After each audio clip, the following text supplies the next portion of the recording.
All right, so now let's make sure that our player can move.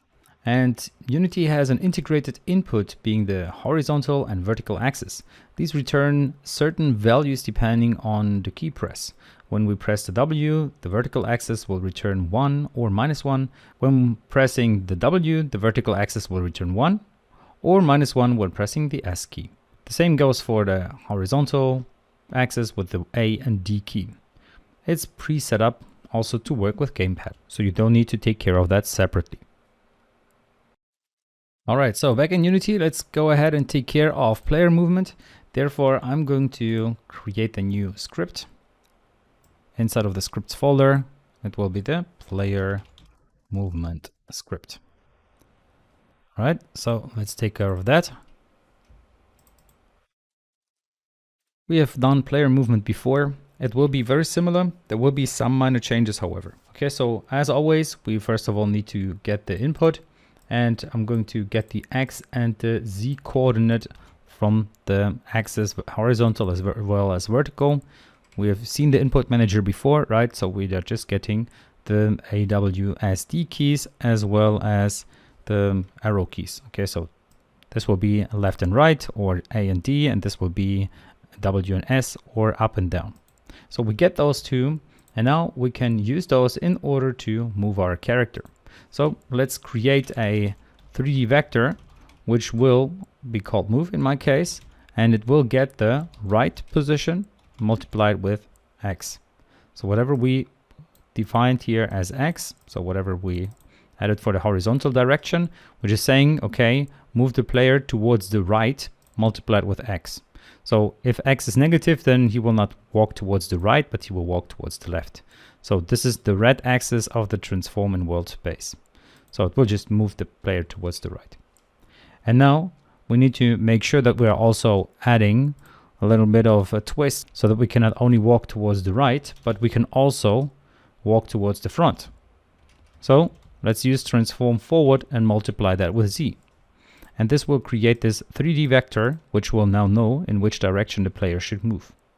Now we can use this in order to move the character. But how can we move the character?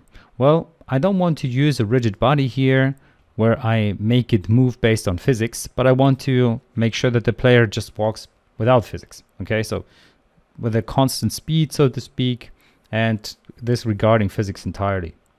What we need to do, therefore, we need to move something called a character controller. So let's go to our first person player, and here let's add something called character controller, this one here. So this character controller, as you can see, it has a slope limit, step offset, skin width, and so forth. And what it gives us at the same time is going to be this physics body, okay, this collider surrounding it. So we can change the collider a little bit. I'd say let's tweak those values just a tiny bit. The Y value should be a little lower, so 0 dot or minus 0.35, so that it's a little lower. Should be good to go in my opinion. Now you can of course play around with this value as you like. Okay, so let's get back to our player movement script, because here we now need to get this character controller. So I'm going to create a new variable here called character controller, which I'm going to call controller, like so. And now let's use this controller to move him.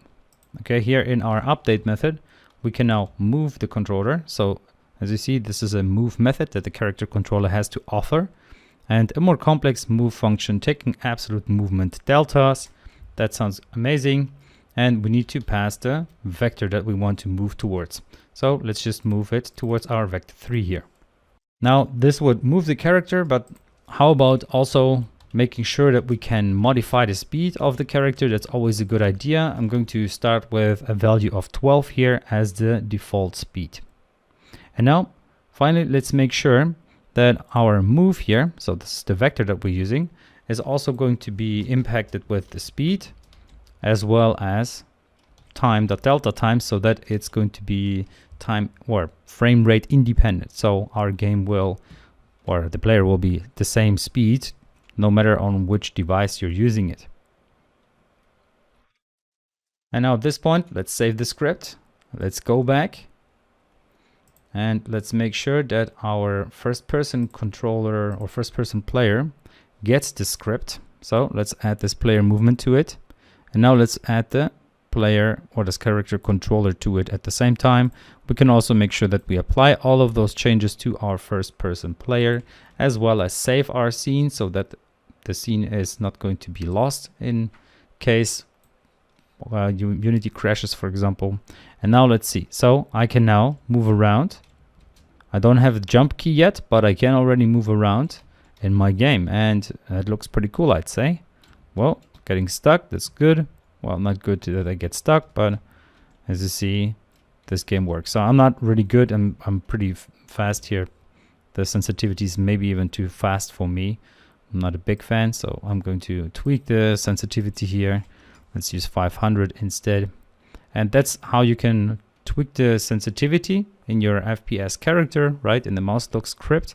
And the first person player will take care of the movement. So the FPS character is taking care of the direction we're looking at, and the first person player is taking care of the actual movement. All right, that's it for this video. See you in the next one.